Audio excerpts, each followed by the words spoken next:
In front of me is Samsung Galaxy Tab Active 5, and today I would like to show you how you can change display refresh rate.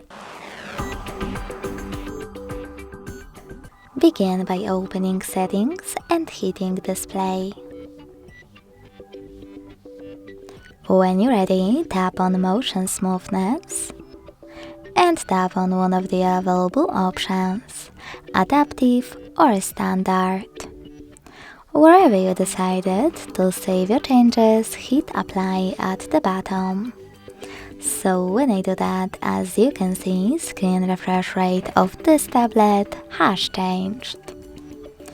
Thanks so much for watching. If you enjoyed this video, don't forget to leave a like, comment and subscribe. Bye!